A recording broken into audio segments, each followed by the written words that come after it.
Hi, this is Wes Craven, and you're watching Sky Movies. Welcome to the set of Scream 4. Wes and his team are no strangers to burning the midnight oil, often working 14-hour shifts into the small hours. Night shoots are essential as much of the action takes place after dark. With the ungodly hours and erratic nature of filming, on-set camaraderie is crucial to keeping spirits high and the sleep demons at bay. Right now we're sitting at craft service, which is why we get nice and plump on the films, and we try to eat healthy here, and they keep us running and going on our energy. And we're outside Kirby's house, which is my character, and we're filming the stuff, the action inside. For your last question, name the remake of the groundbreaking Halloween, Texas Chainsaw, Dawn of the Dead, The Hills Have Eyes, Amityville Horror, Christmas, House of Wax, It's one of those, right? None of the above.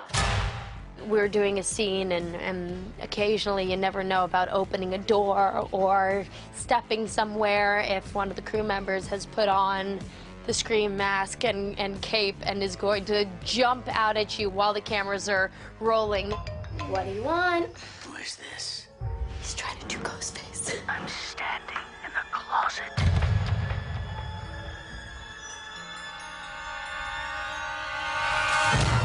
Liar. And they're like, oh, it's a rehearsal, rehearsal's up, and next thing you know, you're flying across the room, acting shocked that something jumped out at you. But there's definitely been a few of those pranks, and the looks on people's faces are classic.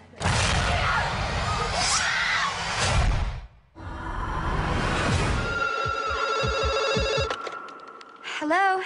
And so to Ghostface. Hello, Sydney. The franchise's signature slasher, reprising his chilling role is vocal maestro Roger Jackson, the voice of evil sophistication. Do you want to die tonight? Though he has been present on each of the film sets, incredibly no cast member has ever met him. Wes Craven's device to heighten the chills and make the scares more real. And then there's that creepy catchphrase. What's your favorite scary movie? I just watched it again. It's the first one I ever saw, and it's called The Changeling. Not the one with Angelina Jolie recently. It was a horror film that was made with George C. Scott, I believe, in the 70s.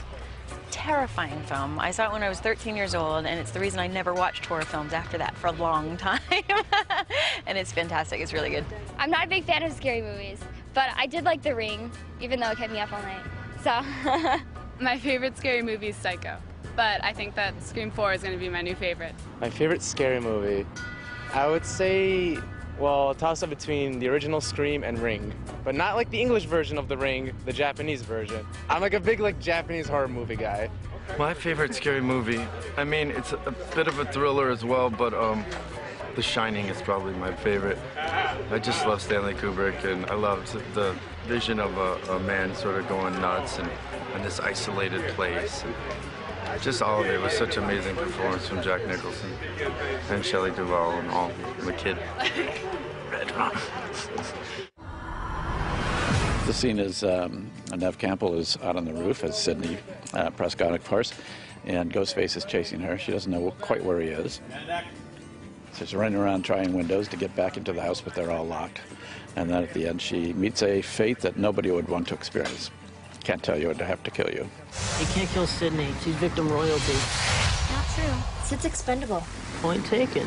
Guaranteed third act main cast bloodbath. Fingers crossed on some nudity for a change. I am Ashley Van Esley, and I am Neve Campbell's assistant here on Scream 4. My experience has been perfect so far just because she's so easy to work with, but yeah, it's been pretty good. Nights are a little bit harder to shoot, definitely, but yeah, I got adjusted to it. Now I can't go to sleep until 6 a.m., so just the way it is. A college teacher who bought a camera and headed to New York to make movies, Wes Craven was born to become a maverick horror filmmaker. With other cult films including The Hills Have Eyes and A Nightmare on Elm Street behind him, he's celebrated for redefining the genre. I love Wes. I really think he's a phenomenal director. I've always felt that way. I really feel he's one of the best I've ever worked with. He's got a great sense of humor, and he knows exactly what he's making. He really knows how to make these films very scary and also very fun and with a bit of wit. He makes me laugh. I mean, he's done so many movies, so many scary movies, and I'll say, Wes, what Now, what do you think, how would I react if someone came up to me and you know, if they came up behind me with a knife and they stabbed me? He's like, well, I don't, you know, Courtney, it's never happened to me.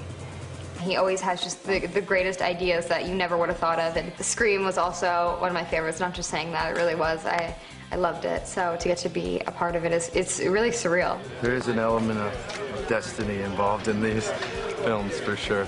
It's interesting if you look back at the different films and see the different actors that come out of it and careers kind of blossom after they're in this. It's good for everyone.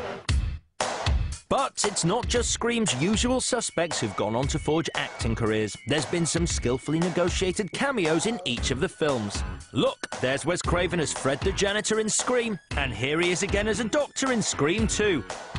This time he's a tourist in Scream 3, alongside Kevin Smith's cult figures Jay and Silent Bob, who return the favour by giving Wes a cameo in their spin-off movie Jay and Silent Bob Strike Back. It's a beautiful thing. Cut! Shannon, usually I say cut. Monkey, Wes, I mean, Jesus, you guys aren't even trying anymore, are you? What? The market research says people love monkeys. We love this monkey! See? And here are a couple more for your viewing pleasure. So how does it feel to be almost brutally butchered? Hey, now leave her alone. People want to know. They have a right to know. Hey, are you... No. But you look just... Like her? I've been hearing it all my life. It's uncanny. I was up for Princess Leia. I was this close. So who gets it? The one who sleeps with George Lucas. I am a big fan of the horror genre of film, but I was always scared to watch it because I knew how long it was going to affect me and how long it would take for me to get over it. I watched the first one when I was like 6 or 7, and my sister would always cover my eyes for the scary parts. I mean, they would describe it to me, and I'd be like, stop. Unless I knew I was going away and spending the night with someone and staying at my family's house and could run into my parents' bed, you know, I was very careful about when and where I would choose to watch them. But I do like being scared as long as I don't have to be alone. The first Scream really came out of nowhere, but I think this film is probably going to be the most like Scream 1. All three of them are kind of different, you know, in what emotions they provoked. And I think as they went on, they've been accused of kind of forgetting that they're supposed to be scary. So hopefully we're pretty scary. These films are a lot of fun, and audiences enjoy them. You know, they really have a blast seeing them, and it's fun for us to revisit the characters. I mean, it's 15 years now we've all been working together since the first one. Long time. We're all getting old. Modern audiences have become savvy to the rules of the originals. I mean, there are still rules, but the rules have changed. And the kill's gotta be, like, way more extreme. To be the new version, the killer should be filming the murders. Down behind you! I don't know if it's the start of a new trilogy.